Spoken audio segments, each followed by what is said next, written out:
Hello, welcome back to Saturday Morning Games. I am Mad Dr. Walsh, or Dylan Man 3, or Dylan Man. I don't know what I am on YouTube anymore. It's been so long. I'm so sorry that it's been so long. I've been doing a play with my school.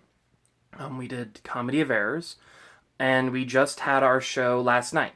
So I shouldn't have any more crazy hectic Saturdays. Everything should be smooth sailing until, like, the next big project that consumes all of my time comes up. But as of right now, I have enough time to record a video and upload it, and so I'm going to. So, in terms of games that I played, I've only really played one since the last episode. One new one, at least. I played a lot of Stardew Valley. And I played Super Mario Odyssey. And this is where the video all goes downhill. Everyone's going to start clicking off because, I don't like it.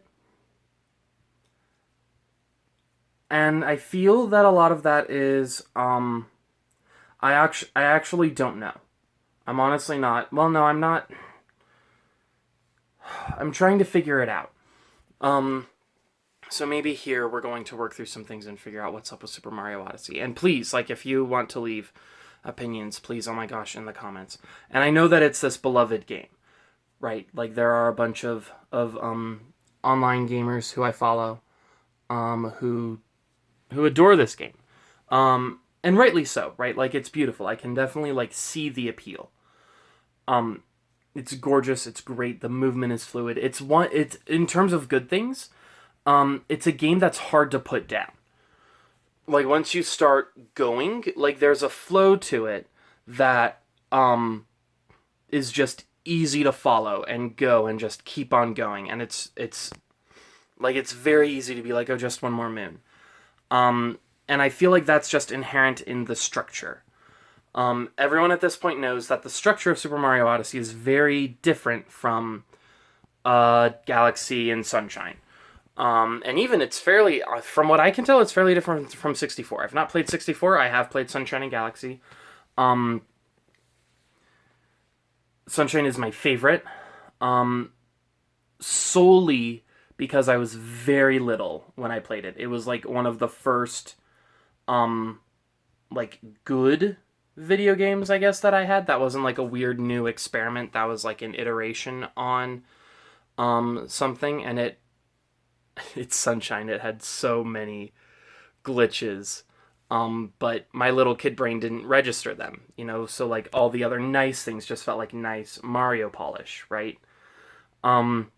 Other first video games that I think of that were like the first video game for me are Luigi's Mansion and Pikmin. So Luigi's Mansion being a totally new thing, and then Pikmin also being a totally new thing for the new hardware on the system. Mario Sunshine was like the first, like, oh, we know how to do this, let's iterate. So it's hard for me to not think of it as like my first, like, not good, but like my first, like, oh, this is a Nintendo game. If you get what I'm saying. And mostly I love Sunshine because of that. And so as a result, one of my favorite parts of Odyssey was the beach. Are we surprised? I took over the water squid thing and was like, oh, I know how this works. Real simple, right? Because it was just flood all over again. Basically. Like, there are a few differences. And then the fire flowers were like, oh, this is turbo nozzle. I understand how this works. Totally makes sense. Very easy.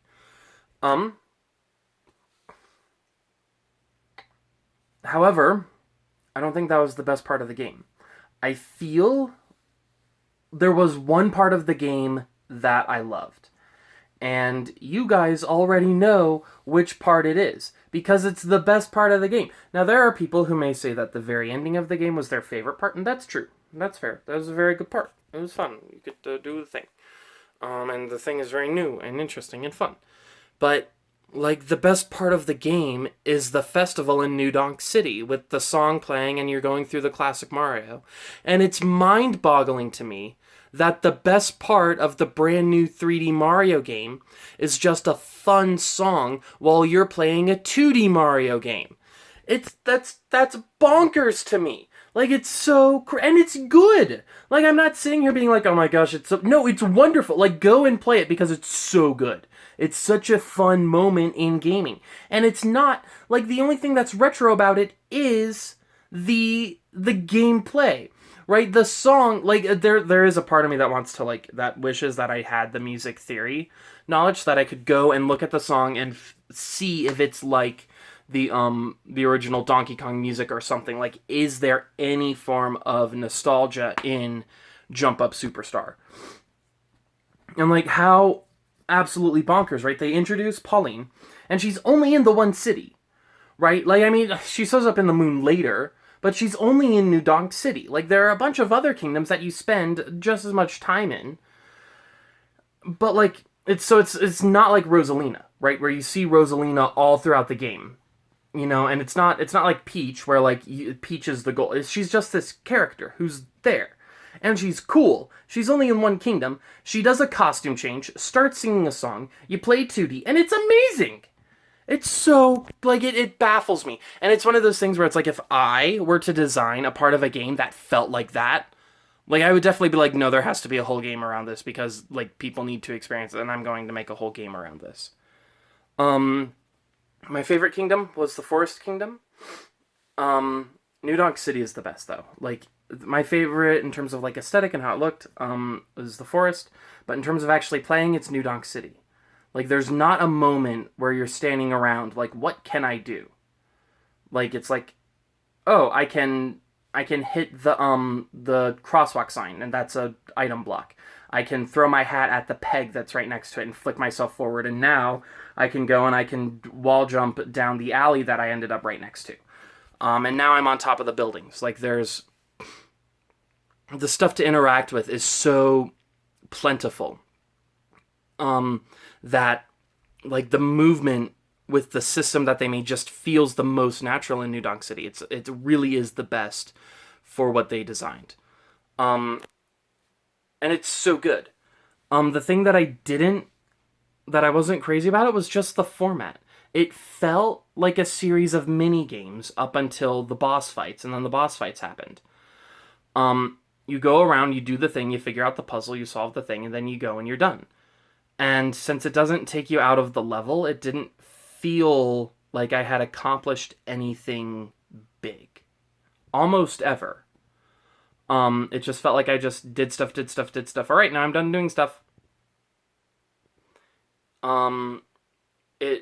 In most of the kingdoms, it turned into a system that I, like, gamified, because I wanted all the souvenirs. So I would figure out how much it would cost to get all the souvenirs, and then I'd be like, all right, those are all the purple coins I need, and then I found all the purple coins that I needed, got all the moons that I needed, and then I'd move on. If I saw a thing where I was like, oh, I could go do that, I would go and do it. But most of the time, I would just be like, all right, now I can just move on, so I'm going to move on. And that was a bummer. Because in other Mario games, there was a part of me that was like, no, I want to do as much as I can.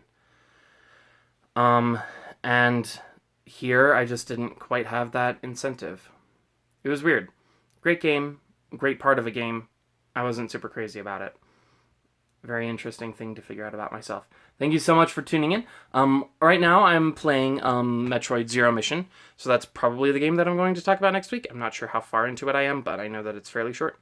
It's a Metroid. Metroids can be done in like 2 hours.